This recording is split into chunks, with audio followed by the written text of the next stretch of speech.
Mesdames, Messieurs, bienvenue à l'émission Toute la Bible en parle. Notre invité, nul autre que Walter de Souza. Il est évangéliste et associé avec les ministères de Barry Moore, croisade d'évangélisation internationale. La musique est de Guylaine Lacroix. Elle est de retour parmi nous à Toute la Bible en parle. Elle chantera vers la fin de l'émission. Nous aurons l'occasion de parler d'elle dans quelques instants.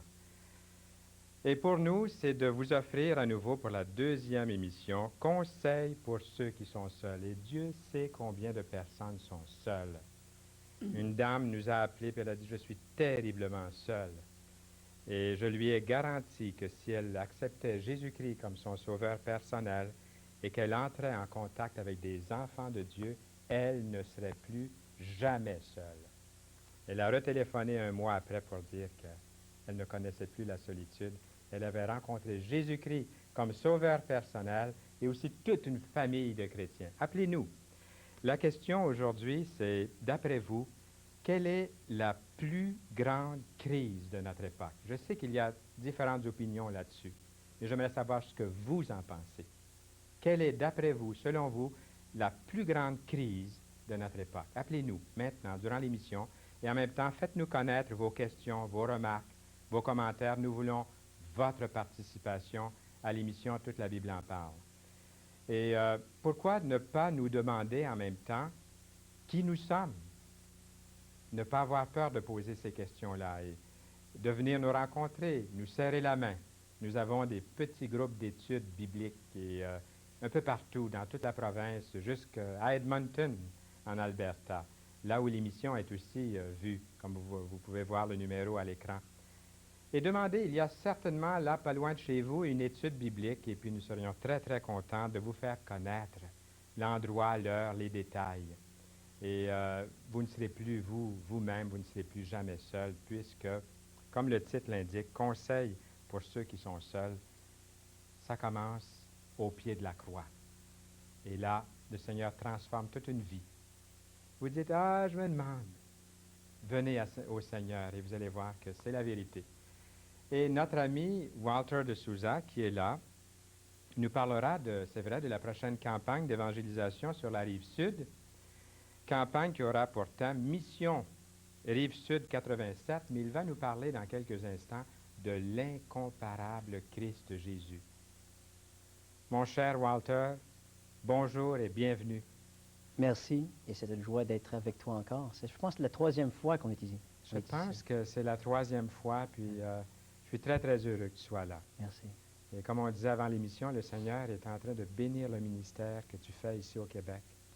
Des croisades d'évangélisation. Il y a quelques années, c'était inconnu. Dis-nous ce que tu fais en ce moment, justement, avec les croisades d'évangélisation. Bien, en ce moment, on prépare justement 3 campagnes au Québec. Il y a quelques campagnes en dehors de la province, dans l'ouest du Canada. Mais du 7 au 11 mars, à Longueuil, l'école Gérard Filion, il y aura une croisade interéglise. Et ce qui est intéressant, c'est des églises de plusieurs confessions ou dénominations chrétiennes. Mais ils viennent ensemble parce qu'on est unis avec un même but, celui de proclamer Jésus-Christ à notre époque. Donc, 15 assemblées et on sait que Dieu va bénir abondamment. La mauvaise rumeur qui circule que les petits groupes évangéliques ne sont pas unis et puis travaillent chacun dans leur coin, puis même se chamaillent, c'est faux. C'est faux, surtout en ce qui concerne la proclamation de l'Évangile, Fernand. On est unis, on croit à l'importance de ce message et on a vraiment à cœur de le communiquer. Oui. C'est bon de pouvoir travailler ensemble à construire le royaume du Seigneur. C'est vrai. Est-ce que tu veux nous donner d'autres informations concernant cette campagne ou si tu aimerais tout de suite nous parler de cet incomparable Christ Jésus? Bien, peut-être à la fin, on pourrait en parler, mais pourquoi qu'on ne parle pas de celui qui est notre vie, notre sauveur? J'aimerais que tu nous parles de l'influence de Jésus-Christ. Eh bien, sans aucun doute, aucun individu a si marqué l'histoire de l'homme que Jésus-Christ. Et c'est pas seulement les chrétiens qui disent ça, mais aussi des non-croyants, des philosophes, des penseurs qui ont étudié la vie de Jésus-Christ, puis ont dit cet homme, il est remarquable. Lorsque quelqu'un a demandé à l'écrivain H.G. Wells, qui était aussi un historien, qui qui n'était pas un disciple de Jésus. Il ne voulait rien savoir du christianisme. Qui était l'individu qui a laissé l'impression la plus permanente sur la terre? Il a dit ceci. Selon les standards sévères d'un historien, le premier, sans aucun doute, c'est Jésus. Un autre historien, W.E.H. Lecky, dans son livre L'histoire des mœurs européennes d'Auguste à Charlemagne, écrit ceci. Il dit ceci de Jésus. La simple narration de ces 3 courtes années de vie active ont fait plus pour régénérer et adoucir l'humanité que toutes les dissertations des philosophes et toutes les exhortations des moralistes. Donc, cet homme-là a vu l'influence personnelle de Jésus. On pourrait parler d'autres choses, comme par exemple l'influence sur les institutions philanthropiques, ceux qui prennent soin des pauvres, des malades. Je ne sais pas si beaucoup de gens sont au courant, mais la Croix-Rouge a été fondée par un homme qui s'appelait Henri Dunant, qui était un chrétien, qui a eu une vision pour toucher ceux qui étaient malades et il était touché par la vie de Jésus. Ça me fait penser à la YMCA, par exemple, aussi, qui est au début était une organisation vraiment chrétienne. Je pense que dans plusieurs endroits aussi, elle l'est encore. Oui. Donc, Jésus-Christ a vraiment influencé. Aussi, en ce qui concerne la réforme politique et sociale, au 18e siècle, il y avait un homme qui s'appelait William Wilberforce, un Anglais. Et à l'époque, les Anglais vendaient encore des esclaves. Et cet homme, touché par Jésus-Christ, son exemple, son enseignant, a voulu changer la structure sociale et politique. Et il a lutté dans le Parlement jusqu'à ce que le Parlement arrête cette pratique-là. Mais je crois que l'influence la plus marquée, la plus grande que Jésus a fait, c'était l'influence personnelle dans les vies des hommes et des femmes. Parce que dans toutes les races, toutes les cultures, même peu importe la position dans la société, les hommes ont rencontré Jésus-Christ personnellement et ceci a transformé leur vie. On parlait, les sociologues parlent d'ailleurs de la révolution tranquille au Québec dans les années 60. Mais il y a une autre révolution qui se passe à l'heure actuelle au Québec, une révolution spirituelle, où le Seigneur est en train de toucher beaucoup d'individus. Beaucoup sont à la recherche d'un sens à leur vie. Ils ont peur face à la mort, puis ils découvrent que Jésus a des réponses très pertinentes vis-à-vis ces questions essentielles. C'est rafraîchissant d'entendre parler de Jésus-Christ en 1987 et de savoir que des hommes, des femmes qui étaient esclaves du péché, esclaves d'eux-mêmes, qui ont découvert Jésus-Christ et qui ont été transformés. Des psychologues, des cours, des classes qu'on voudrait, par exemple, transformer un être qui est prisonnier de la drague. On a tout essayé. Il est marqué avec les piqûres partout, et puis Jésus-Christ vient transformer enfin un être beau et serviable pour la société. Je l'ai vu. Ce que tu dis là, c'est vrai. Jésus-Christ a vraiment influencé notre monde. Est-ce qu'on pourrait parler de son identité à Jésus-Christ aussi? À moins que tu aimerais encore nous parler de cette influence on pourrait parler 1 heure là-dessus. Oui. Eh bien, à l'époque, il y avait toutes sortes d'opinions vis-à-vis de Jésus. Nicodème a dit, tu es un homme, un docteur venu de Dieu. Cependant, d'autres leaders religieux ont dit, cet homme, il fait des miracles par Beelzebul, le prince des démons, il est possédé. Sa famille l'a pris à un moment donné pour un fou, un faiseur de troubles. Et la Bible dit ceci en Jean 7, 12. Il y a eu donc à cause de lui division parmi la foule. Et on voit qu'aujourd'hui, même dans notre époque, il y a encore une division face à l'identité de Jésus-Christ. Il y a certains qui disent, bien, Jésus, c'était le premier épée. Un gars qui avait des sandales, les cheveux longs, puis il se prenait pour sommet de l'amour. D'autres disent, non, Jésus, c'était un révolutionnaire, un Che Guevara du 1er siècle. D'autres disent, Jésus, c'est un grand homme, fondateur d'une grande religion. Ceux qui sont dans les sciences occultes disent, bien, Jésus, c'était un grand maître spirituel ou peut-être même un extraterrestre. Et c'est remarquable combien de livres dans les sciences occultes parlent de Jésus. Et si quelqu'un qui regarde cette émission et vous lisez ces livres, je vous demanderai d'aller à la source. Allez voir ce que la Bible dit de Jésus, parce que le Nouveau Testament a un portrait tout à fait différent de ce qu'ils disent dans les livres de sciences occultes. Et lorsqu'on lit le Nouveau Testament, on voit que le portrait que les évangélistes donnent, ceux qui ont écrit le Nouveau Testament, est un portrait qui glorifie beaucoup Jésus-Christ. On lit à un moment donné que Jésus a pardonné des péchés. Et les chefs religieux de l'époque ont dit, c'est un blasphème. Qui peut pardonner les péchés sauf Dieu? Jésus disait des choses très étonnantes. Le Père et moi, nous sommes un. Je suis le chemin, la vérité et la vie. C'est étonnant. La vérité, que la vérité est incarnée, toute vérité philosophique et morale est incarnée dans un individu. Il a aussi accepté l'adoration. Tu te souviens quand Jésus est ressuscité, Thomas l'a vu, Thomas a cru, puis Thomas a dit, « Mon Seigneur et mon Dieu ». Et Jésus n'a pas refusé cette adoration-là. Absolument pas. Et j'aime ce que C.S. Lewis, qui était un professeur de l'université de Cambridge, et un écrivain, il a dit ceci.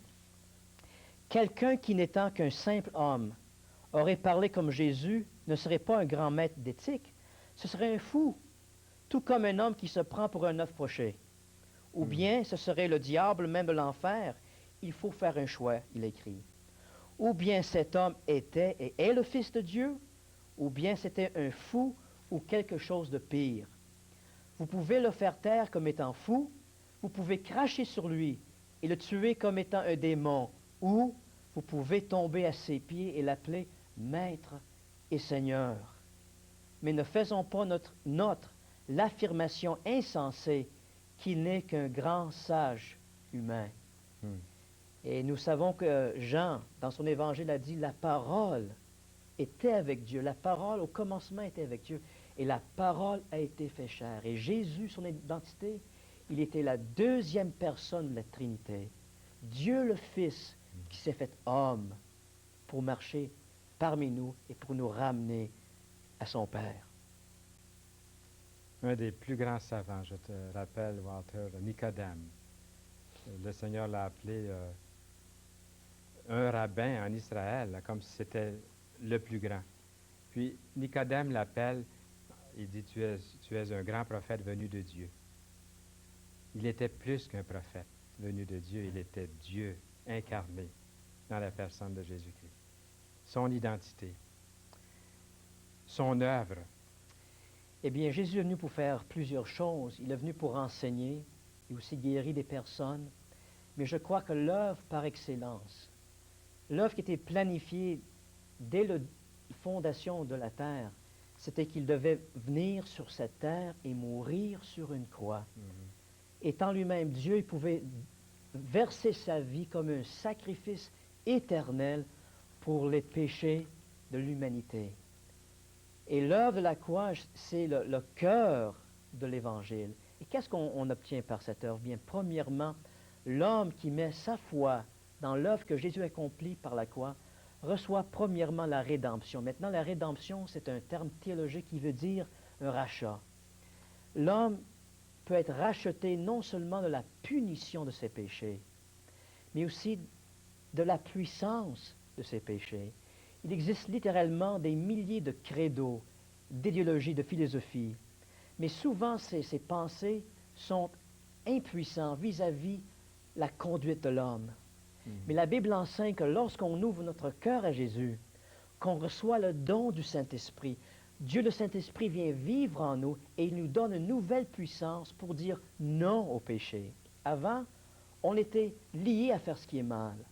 Mais avec le Saint-Esprit, on a cette possibilité de dire non.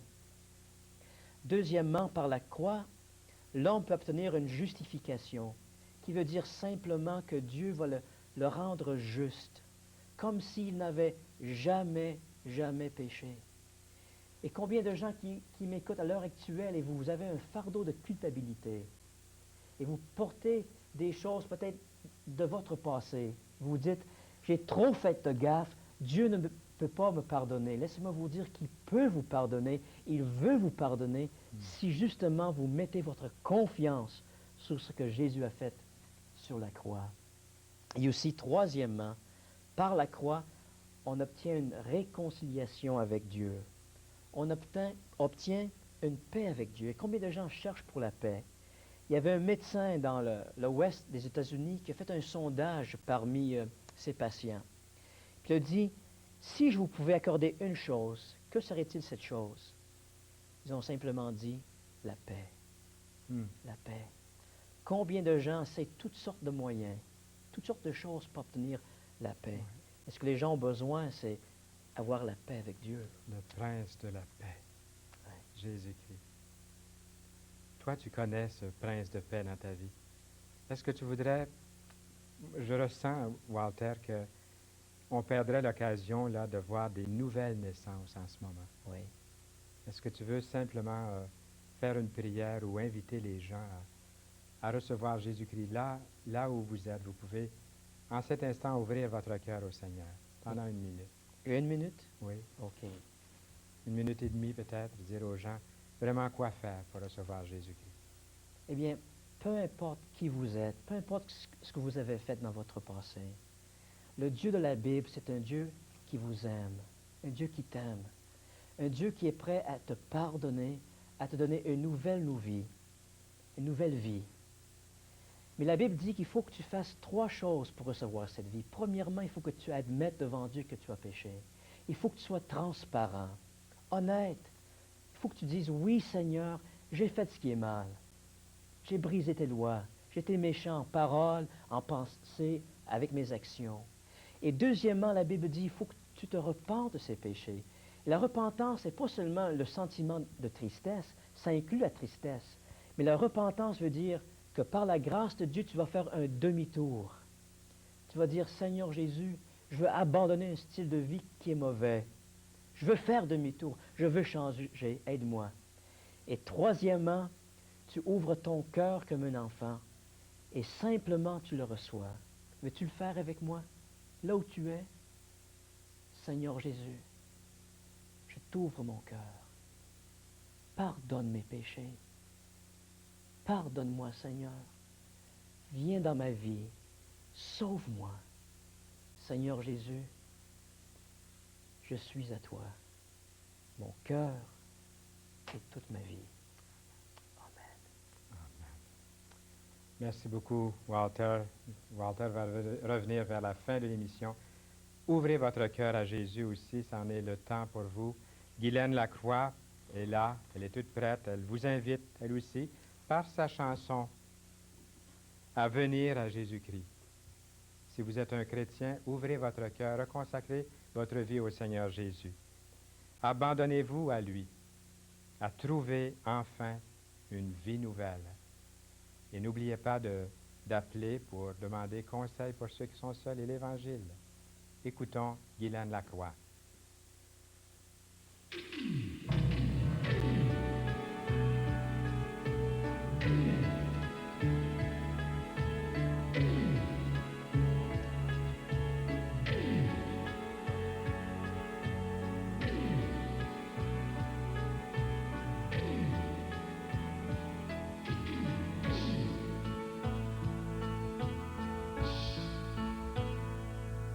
Oh mon Dieu,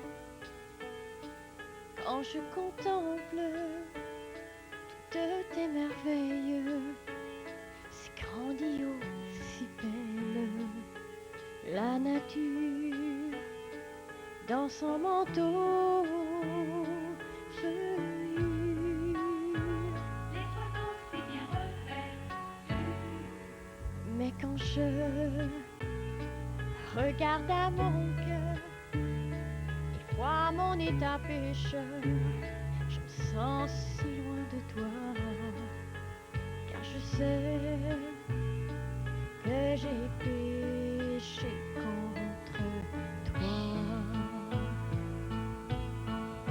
Je viens à toi, le cœur brisé et déchiré.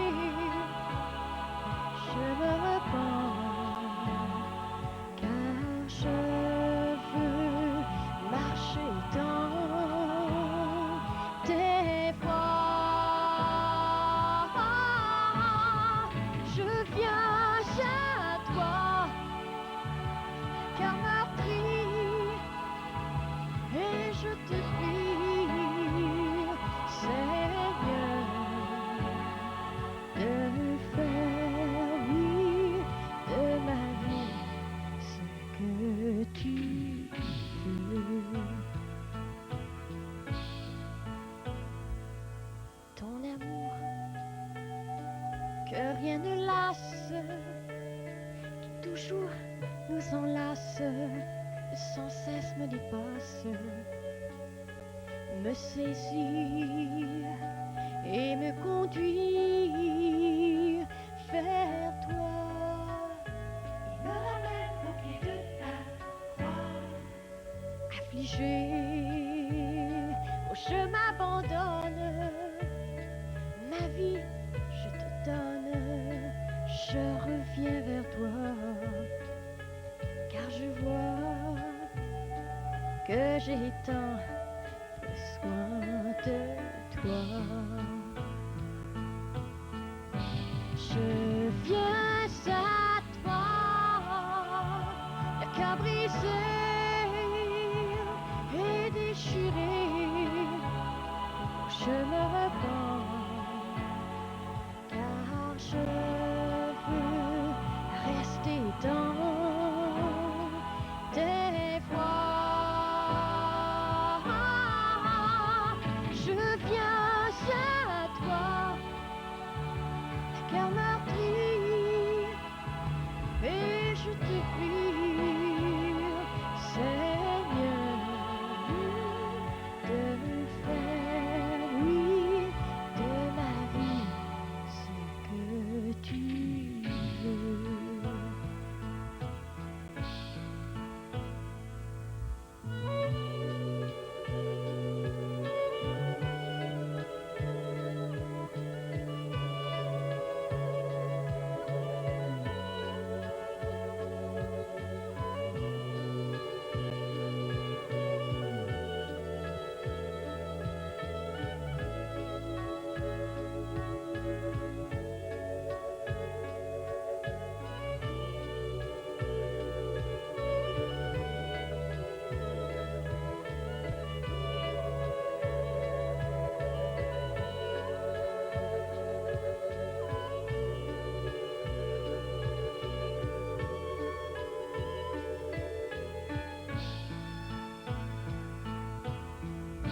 Je viens à toi,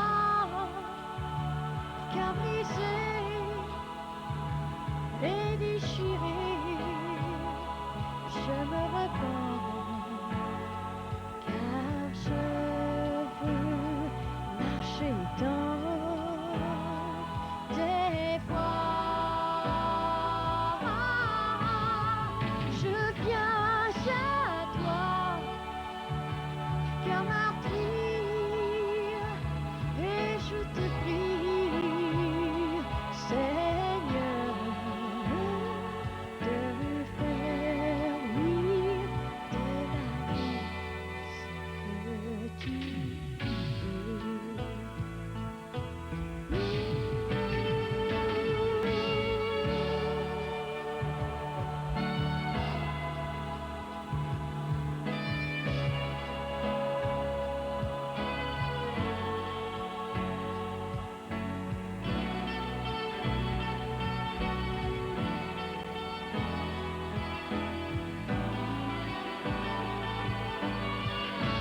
Je viens à toi, cœur meurtri,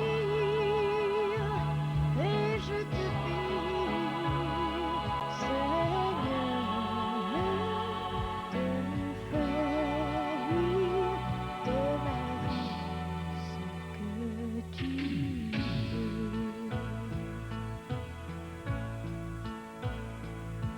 Tu veux, oui.